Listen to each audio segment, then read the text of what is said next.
रिंकी, उठ जा, पढ़ाई कर। सोने दो ना। चल उठ, पढ़ाई कर। A for apple, B for chappal, C for केला।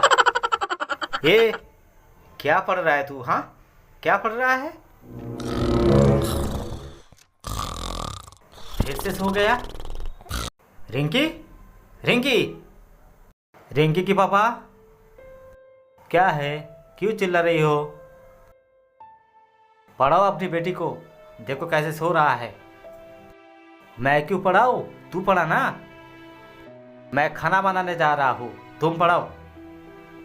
रिंकी, उठ जा बेटी, चल पढ़। आज तुझे मैं पढ़ाऊंगा। बोल, जीने के लिए क्या जरूरी है? ये तो आप भी जानते हो, फिर मुझसे क्यों पूछ रही हो? जीने के लिए इंटरनेट बहुत जरूरी है। गलत बेटी, जीने के लिए रोटी, कपड़ा और मकान चाहिए।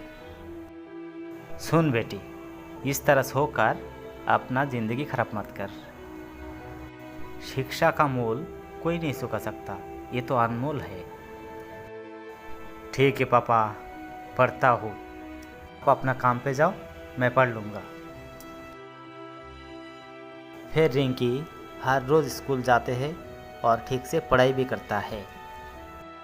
फिर धीरे धीरे रिंकी एक दिन ग्रेजुएशन कंप्लीट कर लेता है। फिर रिंकी काम के लिए द्वार द्वार पे जाते हैं, लेकिन कहीं पर भी रिंकी को कोई काम नहीं मिलता है। ऐसे में एक दिन रिंकी घर पे आता है। पापा, आपने तो बोला था कि शिक्षा अनमोल है, इसका मोल कोई नहीं चुका सकता। क्या अनमोल है? मैं इतना शिक्षित होकर भी कहीं पर भी मुझे काम नहीं मिल रहा है। अपना आस पड़ोस के लोग मेरी इज्जत नहीं करते हैं, मेरी पढ़ाई का कोई भाव नहीं देते हैं, तो फिर शिक्षा अनमोल कैसे बन गए पापा?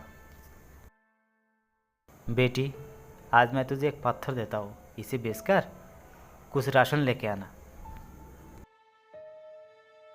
फिर रिंकी उस पत्थर को लेकर बाजार तो जाते हैं, लेकिन कोई इसे खरीदने को तैयार नहीं था और रिंकी बिना राशन के घर आ जाते हैं। पापा, आपने जो पत्थर दी थी वो तो कोई खरीद नहीं रहा है, फिर मैं घर के लिए राशन कैसे लेके आऊँ?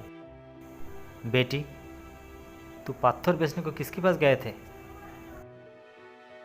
पहले गया था आलू वाले के पास, वो नहीं लिया। फिर कांदा वाले के पास गया, वो भी नहीं लिया। फिर चावल की दुकान पे गया, वो भी नहीं लिया। सब एक ही बात बोलते, अरे भाई पत्थर लेकर क्या करेगा? तू पत्थर लेकर सोनार के दुकान में जा, फिर देखो सोनार तेरा पत्थर खरीद लेगा। भाई साहब, इस पत्थर को मैं बेचना चाहता हूँ, क्या आप इसे खरीदेंगे? बेटी, ये जो पत्थर तुम लेके आए हो, ये खरीदने के लिए मेरे पास पैसे नहीं है। इसका कीमत बहुत है, जो मैं अपना पूरी दुकान भी तुम्हें दे दूँ तो उसका कीमत नहीं होगा। क्या हुआ बेटी, पत्थर बिका?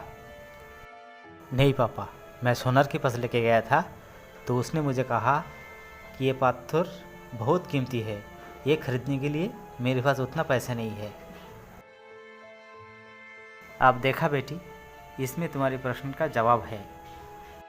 तुमने पत्थर लेकर पहले जिन लोगों के पास गए थे उन लोगों को इस पत्थर का कीमत नहीं मालूम, और जब भी सोनार के पास गए तब तुम्हें पता चला कि ये पत्थर बहुत कीमती है, जो खरीदने के लिए सोनार के पास भी उतना पैसा नहीं है। बिल्कुल उसी तरह शिक्षा का मोल शिक्षित जाने। तुम इतना दिन उन लोगों से मिलते आ रहे हो जो शिक्षा का मोल नहीं जानते हैं, इसीलिए कोई तुम्हारी इज्जत भी नहीं करता है और मोल भी नहीं देते हैं। लेकिन तुम जब कोई शिक्षित आदमी के सामने जाओगे तो तुम्हारा मोल अवश्य देंगे और इज्जत भी करेंगे।